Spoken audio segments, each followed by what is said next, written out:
If you're a diehard Seahawks fan looking for a free video, you're in the right place. If you're looking to get into better shape and still be able to eat cereal, you are also in the right place. Today's show presented by Magic Spoon. Head on over to magicspoon.com/Seahawks where you guys can save $5 off your very first order on some healthy cereal.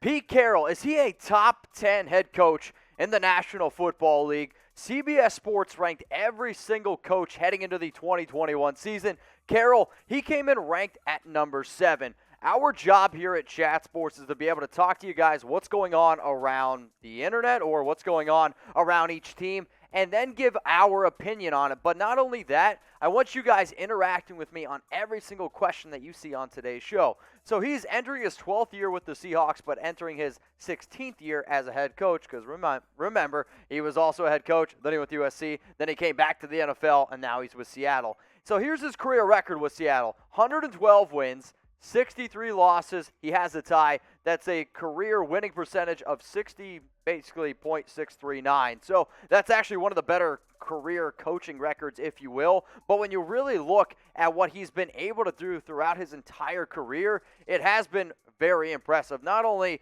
what he's done in the regular season, but also in the playoffs. But 145 career regular season wins. That's very impressive. That's like top 20 all time, or that's actually not true. He's top 30 all time in that regard. But when you add the playoff success as well, that's where you start getting this top 20 mark. But Carroll in the playoffs, 11 wins, 10 losses, but more importantly, 1 Super Bowl win, and he's about a yard away from having another one. But I won't bring it up, even though I kind of already did. Sorry, you guys should have ran the football. But 156 career wins, that is 20th most of all time. And there's only 2 other head coaches, active head coaches, that have more. Bill Belichick and Andy Reid.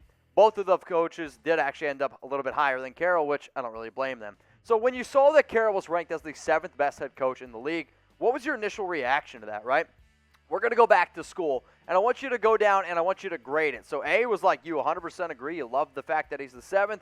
B, you thought it was a good ranking. C, it was an average ranking. D, it was terrible. F, it was failing. I mean, come on. We've all been to school, right? Go ahead and get this ranking in. Now, I do want to walk you through some of the other head coaches and where they ranked leading up to Pete Carroll because that's definitely a part of this equation here. Andy Reid, Bill Belichick, they were the top 2. I was actually really surprised that Belichick wasn't number 1. John Harbaugh, number 3. Sean Payton of the Saints was 4. Sean McDermott's been doing a lot of really good things over there in Buffalo. He was number 5. Sean McVay, one of the youngest head coaches, he's at 6. Then you got Pete Carroll. There's like a 30-year difference between those guys, but I bet you if you ask a lot of people, Carroll acts younger than McVay. Bruce Arians, Matt LaFleur, and then Mike Tomlin. That basically rounded out your top 10. But I also wanted to show you all this, how all the coaches in the NFC West stacked up against each other. Sean McVay was ranked the highest at 6. Pete Carroll was number 7. Kyle Shanahan was 11.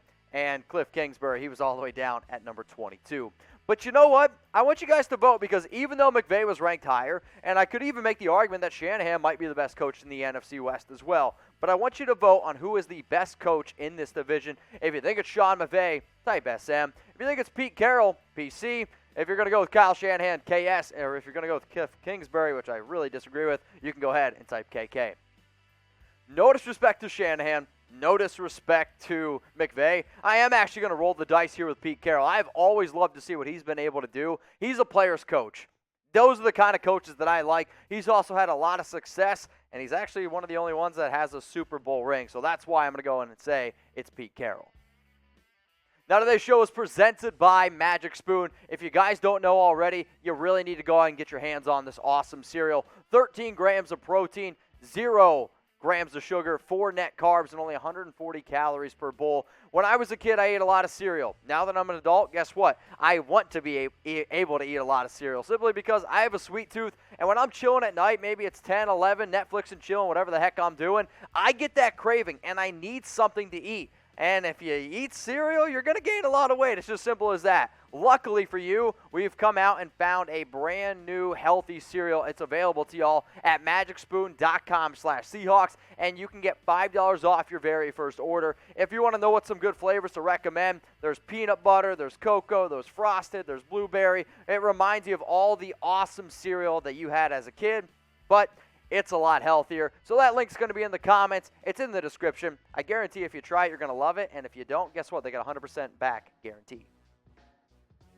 DK Metcalf, is that the best contract on the Seattle Seahawks? Spoiler alert, yes, it 100% is. So Bleacher Report, they went out and they did an article about the best value contracts on every single NFL roster entering the 2021 season. If we're being real, DK Metcalf making $1.1 million is probably not just only the best contract on the Seahawks. I can make a legitimate argument it's the best contract in the entire league because of what this man has been able to do since, I don't want to say getting disrespected. I definitely thought he was going to be a first-round pick, and the fact that he slid all the way to where he did for Seattle, you're looking at it now, that's also why he's making only $1.1 million. But last season, 83 grabs, 1,300 yards, 10 touchdowns. When you talk about his ability from a physical standpoint and just what he's able to bring to this offense and how he meshes so perfectly with Russell Wilson, it's why he is one of the best receivers in the league. As a rookie in 2019, you saw the flashes early. 58 grabs, 900 yards, 56 yards per game, 7 touchdowns.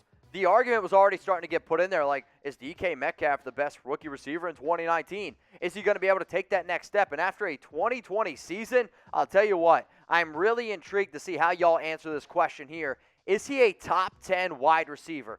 Y for yes or N for no?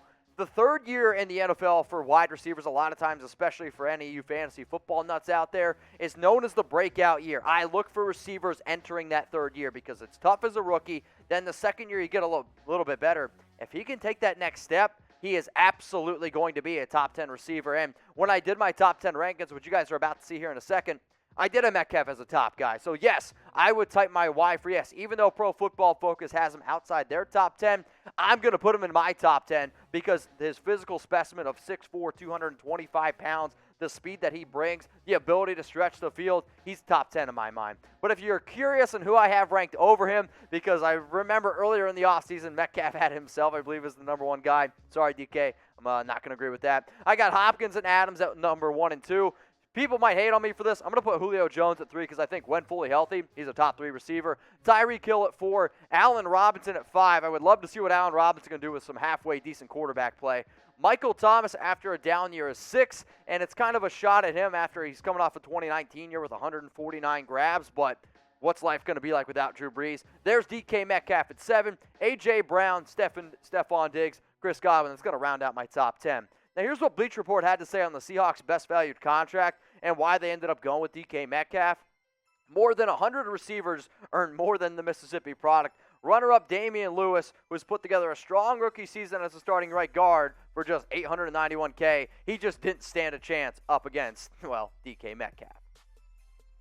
I'm going to guess if you made it this far in the video, I did something right around here. So I'll make you a deal. Since you made it this far in the video, that means you enjoyed it. So how about you go down in the comments, you answer all the stuff, and you can hit that big red button that says subscribe. That way, you don't miss any videos here on our Seahawks channel.